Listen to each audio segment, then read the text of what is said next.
आज का भारत G20 का इतना शानदार आयोजन करके दुनिया के लिए आकर्षण का, उत्सुकता का और दुनिया का भारत के साथ जुड़ने का एक नया अवसर बन गया है। आज का भारत एशियन गेम्स में 100 से ज्यादा मेडल जीतकर दिखाता है और उसमें मेरा उत्तर प्रदेश भी होता है। आज का भारत अपने दम पर 5G लॉन्च करता है और उसे देश के कोने कोने में ले जाता है। आज का भारत दुनिया में सबसे ज्यादा डिजिटल लेन देन करता है। जब कोरोना संकट आया तो भारत में बनी वैक्सीन ने दुनिया के करोड़ों लोगों की जान बचाई।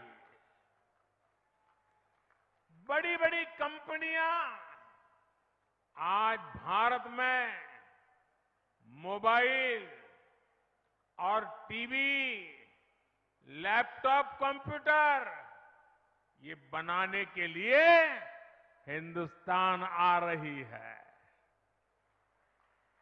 आज भारत लड़ाकू विमान बनाता है। लड़ाकू विमान के साथ साथ समंदर में तिरंगा फहराने वाला विक्रांत जहाज भी बनाता है। और ये जो आज तेज रफ्तार नमो भारत शुरू हुई है, वो भी मेड इन इंडिया है, भारत की अपनी ट्रेन है। साथियों, ये सुनकर के आपको गर्व होता है कि नहीं होता है? आपका माथा ऊंचा होता है कि नहीं होता है? हर हिंदुस्तानी को उज्जवल भविष्य दिखता है कि नहीं दिखता है? मेरे नौजवानों को उज्जवल भविष्य दिखता है कि नहीं दिखता है? अभी जो प्लेटफॉर्म पर स्क्रीन डोर के सिस्टम का लोकार्पण हुआ है, वो भी मेड इन इंडिया है। और मैं एक और बात बताता हूं। हम हेलीकॉप्टर में ट्रैवल करते हैं। ये प्रधानमंत्री का हेलीकॉप्टर है ना, उसके अंदर इतनी आवाज आती है कि जैसे वो हवाई ट्रैक्टर है। हवाई ट्रैक्टर, ट्रैक्टर से भी ज्यादा आवाज आती है। कान को बंद रखना पड़ता है। हवाई जहाज में जो आवाज आती है, मैंने आज देखा कि नमो भारत ट्रेन में हवाई जहाज से भी आवाज कम है। यानी कितनी सुखद यात्रा रहती है। साथियों, नमो भारत भविष्य के भारत की झलक है। नमो भारत इस बात का भी प्रमाण है कि जब देश की आर्थिक ताकत बढ़ती है तो कैसे ये हमारे देश की तस्वीर बदल जाती है।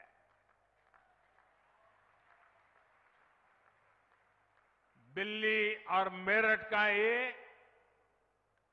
80 किलोमीटर से ज्यादा का स्ट्रेच तो एक शुरुआत है। सुनिए, ये तो एक शुरुआत है। पहले फेज में दिल्ली, यूपी, हरियाणा और राजस्थान के अनेक क्षेत्र नमो भारत ट्रेन से कनेक्ट होने वाले हैं।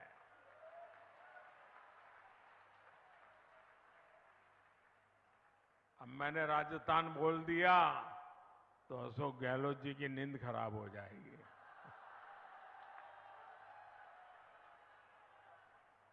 आने वाले समय में देश के और भी हिस्सों में नमो भारत जैसा सिस्टम बनेगा।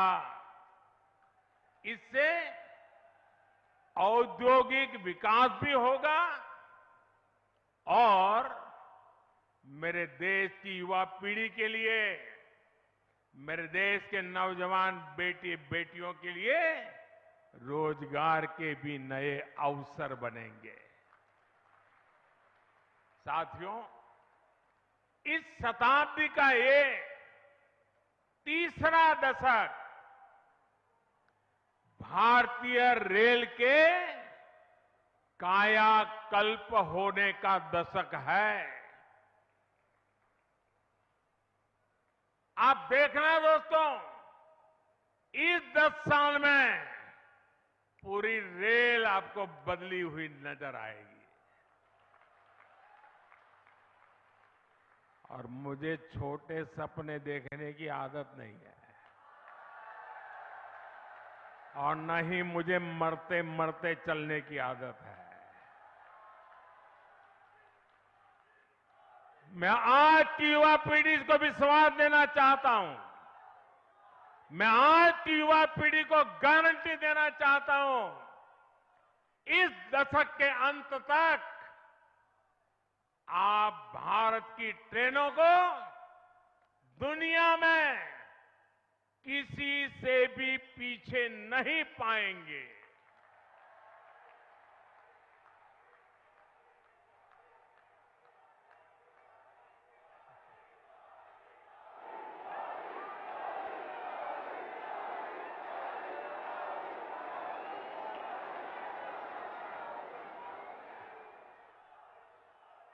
सुरक्षा हो, सुविधा हो, सफाई हो, सामंजस्य हो, संवेदना हो, सामर्थ्य हो, भारतीय रेल पूरी दुनिया में एक नया मुकाम हासिल करेगी। भारतीय रेल 100% बिजलीकरण के लक्ष्य से बहुत दूर नहीं है। आज नमो भारत शुरू हुई है। इससे पहले वंदे भारत के रूप में आधुनिक ट्रेनें देश को मिली। अमृत भारत स्टेशन अभियान के तहत देश के रेलवे स्टेशनों को आधुनिक बनाने का काम भी तेज गति से चल रहा है। अमृत भारत, वंदे भारत और नमो भारत की ये त्रिवेणी इस दशक के अंत तक भारतीय रेल के आधुनिकीकरण का प्रतीक बन जाएगी। आज देश में मल्टी मॉडल ट्रांसपोर्ट सिस्टम पर भी बहुत तेजी से काम चल रहा है। यानी यातायात के अलग अलग माध्यमों को आपस में जोड़ा जा रहा है। ये जो नमो भारत ट्रेन है, इसमें भी मल्टी मॉडल कनेक्टिविटी का ध्यान रखा गया है। दिल्ली के सराय काले खां, आनंद विहार, गाजियाबाद और मेरठ के स्टेशनों पर कहीं रेल, कहीं मेट्रो, कहीं बस अड्डों को ये आपस में जोड़ती है। अब लोगों को ये चिंता नहीं करने पड़ेगी कि ट्रेन से उतरने के बाद वहां से घर या दफ्तर के लिए कोई दूसरा साधन खोजना पड़े। मेरा परिवारजनों, बदलते हुए भारत में ये बहुत जरूरी है कि सभी देशवासियों का जीवन स्तर सुधरे, क्वालिटी ऑफ लाइफ और अच्छी हो, लोग अच्छी हवा में सांस लें, कूड़े करकट के ढेर हटें, यातायात के अच्छे साधन हो, पढ़ाई के लिए अच्छे शिक्षा संस्थान हो, इलाज की बेहतर व्यवस्था हो, इन सब पर आज भारत सरकार विशेष जोर दे रही है। और पब्लिक ट्रांसपोर्ट पर तो आज पब्लिक ट्रांसपोर्ट के लिए भारत जितना खर्च कर रही है उतना हमारे देश में पहले कभी नहीं हुआ। साथियों, यातायात के लिए, ट्रांसपोर्ट के लिए हम जल, थल, नभ और अंतरिक्ष हर दिशा में प्रयास कर रहे हैं। आप वाटर ट्रांसपोर्ट को ही देख लें तो देश में आज की नदियों में 100 से अधिक वाटरवेज बन रहे हैं। इसमें भी सबसे बड़ा वाटरवे मां गंगा के जल प्रवाह में बन रहा है। बनारस से लेकर के हल्दिया तक गंगा जी पर जहाजों के लिए अनेक वाटरवे टर्मिनल बनाए गए हैं। इससे किसान जल मार्ग के माध्यम से भी फल, सब्जियों और अनाज बाहर भेज पा रहा है। हाल ही में दुनिया के सबसे लंबे रिवर क्रूज गंगा विलास ने भी 3200 किलोमीटर की दूरी तय करके रिकॉर्ड बनाया है। आज देश में समुद्री किनारों पर भी नए पोर्ट इंफ्रास्ट्रक्चर का अभूतपूर्व विस्तार हो रहा है, आधुनिकीकरण हो रहा है। इसका लाभ कर्नाटका जैसे राज्यों को भी हो रहा है। थल की बात करें तो आधुनिक एक्सप्रेसवे का जाल बिछाने के लिए भी भारत सरकार 4 लाख करोड़ रुपए से ज्यादा 4 लाख करोड़ रुपए से ज्यादा खर्च कर रही है। नमो भारत जैसी ट्रेनें हो या फिर मेट्रो ट्रेनें, इन पर भी 3 लाख करोड़ रुपए से ज्यादा खर्च किए जा रहे हैं। यहां दिल्ली एनसीआर में रहने वाले लोग जानते हैं कि बीते वर्षों में किस तरह यहां मेट्रो रूट्स का विस्तार हुआ है। यूपी में आज नोएडा, गाजियाबाद, लखनऊ, मेरठ, आगरा, कानपुर जैसे शहरों में मेट्रो आगाज दे रही है। कहीं मेट्रो चल रही है, कहीं निकट भविष्य में चलने वाली है। कर्नाटका में भी बेंगलुरु हो, मैसूरू हो, मेट्रो वाले शहरों का विस्तार हो रहा है।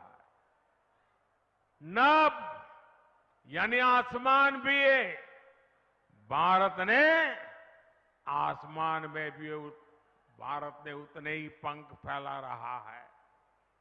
हवाई यात्रा को हम हवाई चप्पल पहनने वाले के लिए सुलभ कर रहे हैं।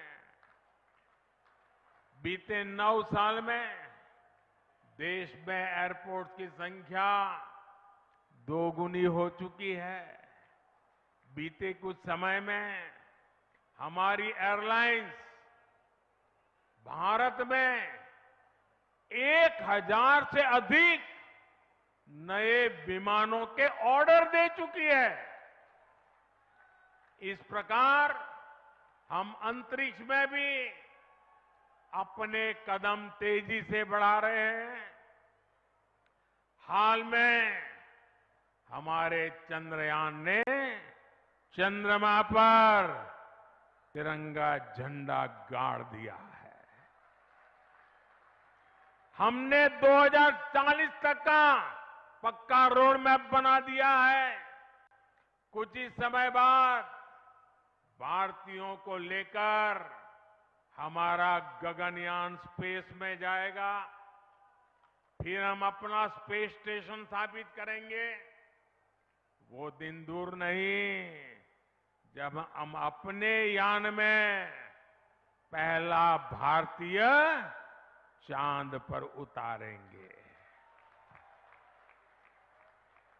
और ये सब किसके लिए हो रहा है? ये देश के युवाओं के लिए, उनके भविष्य को उज्जवल बनाने के लिए हो रहा है।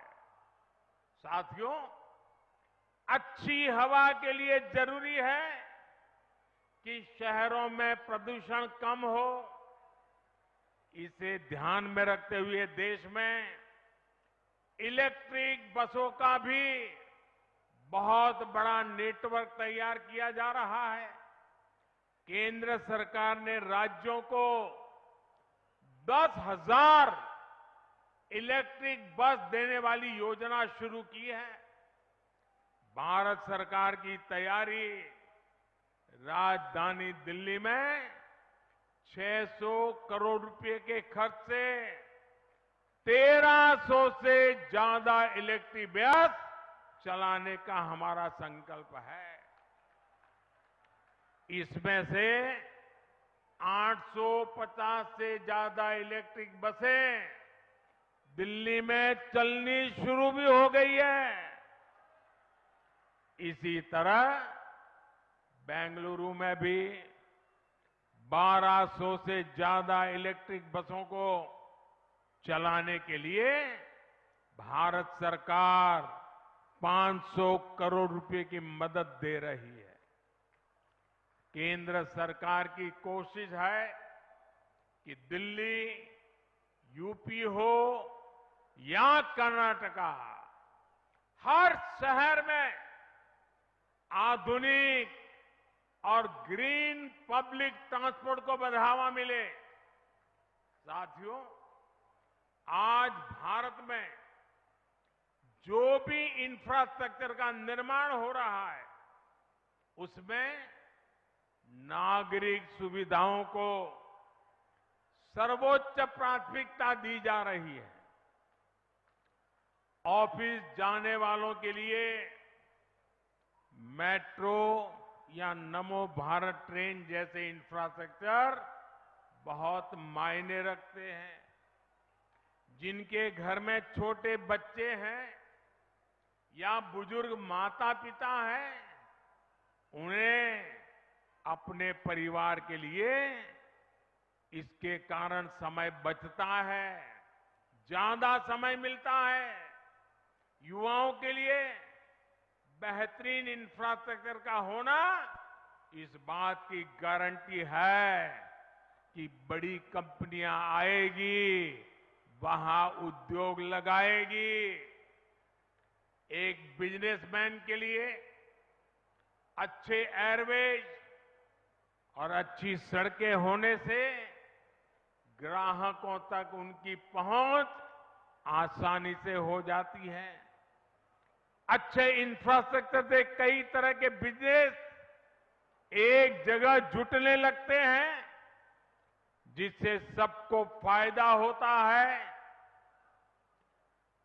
एक कामकाजी महिला के लिए मेट्रो या बीआरटीएस जैसे इंफ्रास्ट्रक्चर से सुरक्षा की भावना मजबूत होती है।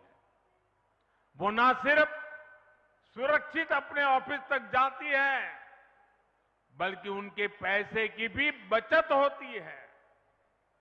जब मेडिकल कॉलेजों की संख्या बढ़ती है, इलाज की राह देखने वाले मरीजों और डॉक्टर बनने की आकांक्षा रखने वालों दोनों को फायदा होता है। जब डिजिटल इंफ्रास्ट्रक्चर का विकास होता है, तब सबसे गरीब व्यक्ति को भी उसके हक का पैसा सीधा उसके बैंक अकाउंट में मिलता है। जब नागरिकों को सारी सेवाएं ऑनलाइन मिलने लगती हैं, तो उसे ऑफिसों के चक्कर लगाने से मुक्ति मिलती है। अभी जो ये UPI enable ticket vending machine कुछ देर पहले हमने देखी है, वो भी आपकी सुविधा बढ़ाने वाली है। ऐसी सभी क्षेत्रों में पिछले एक दशक में अभूतपूर्व कार्य हुए हैं। इससे लोगों का जीवन आसान बना है, उनके जीवन से मुश्किलें दूर हुई है।